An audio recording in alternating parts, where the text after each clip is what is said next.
అంతిమంగా న్యాయమే గెలిచింది. సత్యంబాబు విడుదలయ్యాడు. ఆయిషా హత్య కేసులో చేయని నేరానికి 8 ఏళ్ల పాటు జైలు శిక్ష అనుభవించిన సత్యంబాబు నిర్దోషిగా బయటకు అడుగుపెట్టాడు. సుదీర్ఘ వాదనల అనంతరం ప్రాసిక్యూషన్ వాదనపై హైకోర్టు అభ్యంతరం వ్యక్తం చేసింది. సత్యంబాబును నిర్దోషిగా తేల్చింది న్యాయస్థానం.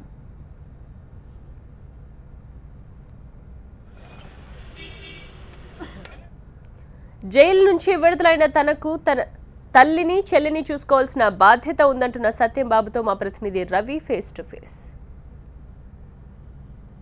ఆయేషా మీరా హత్య కేసులో అరెస్ట్ అయ్యి దాదాపుగా 8.5 సంవత్సరాల తర్వాత బాహ్య ప్రపంచంలోకి వచ్చి ఒక కామన్ మ్యాన్ తోటి ఒక సాధారణంగా మనం ఒక వ్యక్తితో మాట్లాడాలంటే బయట ఉన్నప్పుడే అది సాధ్యం అవుతుంది. అదే పోలీసులు కస్టడీకి వెళ్ళిన తర్వాత మొత్తం వాళ్ళ కంట్రోల్లోకి వెళ్తారు. అలాగా పోలీసులు కస్టడీ నుంచి నేరుగా అరెస్ట్ అయ్యి జైల్లో ఉండి ప్రస్తుతం కొద్దిసేపటి క్రితం విడుదలైనటువంటి సత్యంబాబు ప్రస్తుతం మనతో ఉన్నారు. సత్యంబాబు, చెప్పండి, అసలు ఆయేషా మీరా హత్య తర్వాత మిమ్మల్ని పోలీసులు అదుపులోకి తీసినారు. ఆ క్షణంలో మీకు ఏమనిపించింది? నిజంగా ఆ తప్పు మీరు చేశారనుకుంటున్నారు? తప్పు చేశాననేది మొదటగా భగవంతుడికి తెలుసు. తర్వాత అక్కడ జరిగిన సిచ్యువేషన్ బట్టి అక్కడ పరిస్థితులు ఏం జరిగినాయి అనేది, ఎవరు చేశారో ఏంటనేది అది వాళ్ళకి తెలుసు. కానీ నన్నైతే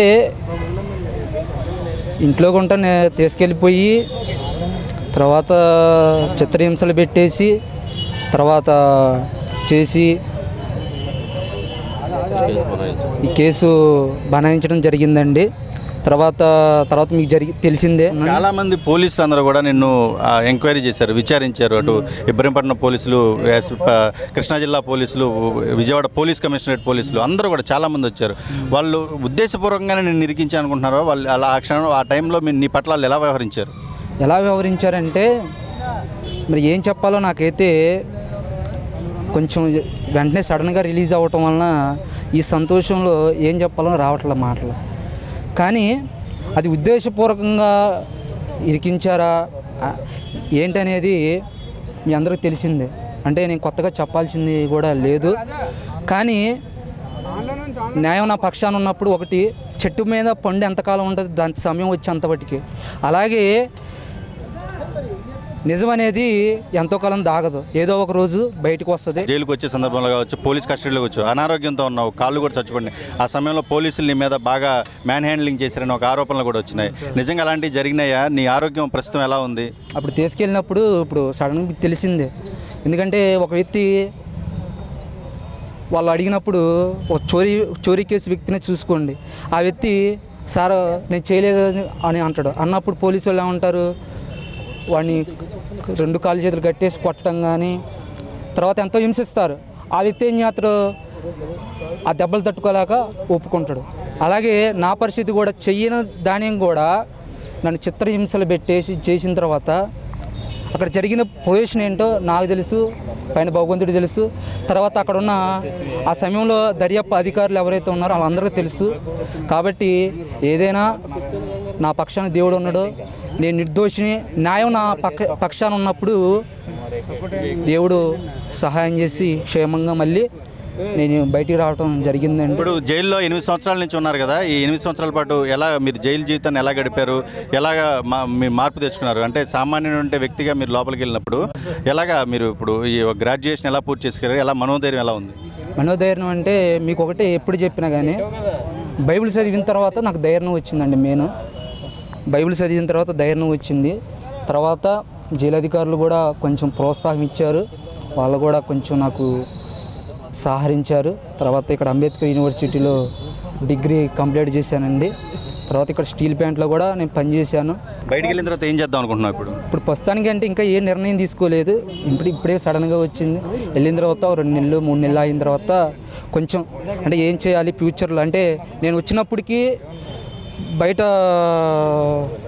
ఇప్పుడు 9 సంవత్సరాలు ఇప్పుడు పరిస్థితులు, అప్పుడు నేను ఉన్న పరిస్థితులు వేరు, ఇప్పుడు ఉన్న పరిస్థితులు వేరు. ఆ పరిస్థితులకి మనం కొంచెం అనుకూలంగా అవ్వాలంటే కొంచెం నేను స్థిరపడాలి అన్నీ ఆలోచించుకొని మా లాయర్ గారి యొక్క మరి ఏం ప్రజా సంఘాలతో పాటు ఆయేషా మీరా తల్లిదండ్రులు కూడా నీ కేసులో చాలా సహకరించారు. వాళ్ళు ఫస్ట్ నుంచి కూడా నేను సపోర్ట్ చేస్తున్నారు మోరల్గా.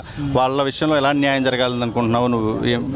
ఇప్పుడు నేను నిర్దోషిని కాబట్టి బయటకు వచ్చాను. అసలైన నిందితులు ఉన్నారని చెప్పేసి వాళ్ళ తల్లిదండ్రులు చెప్తున్నారు. మరి వాళ్ళ తల్లిదండ్రి ఫస్ట్ కాడి నుంచి అసలే నిందితులు పట్టుకోమని చెప్తున్నారు.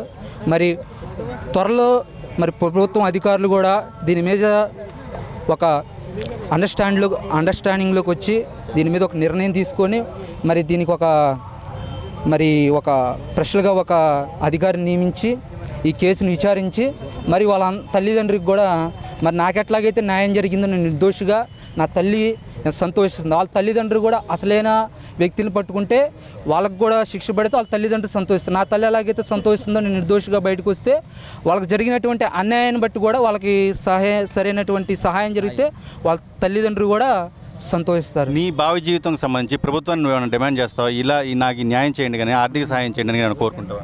ఎవరిని కూడా నేను డిమాండ్ చేయడానికి కాదు. ప్రభుత్వానికి మనం సహకరించాలి.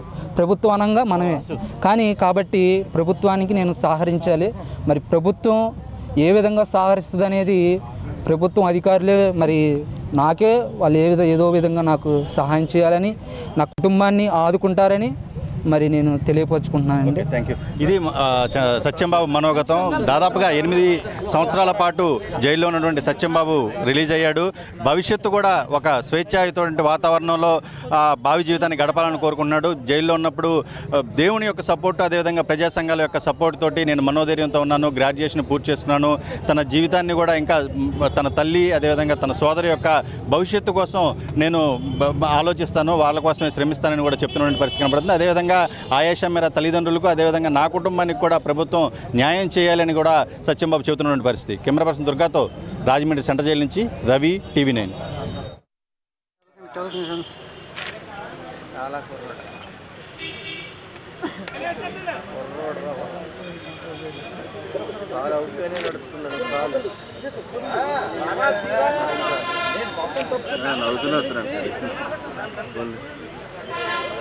బాబా ఉండండి చూసుకోకండి. తీసుకెళ్ళిపోండి అక్కడ మాట్లాడుతుంది.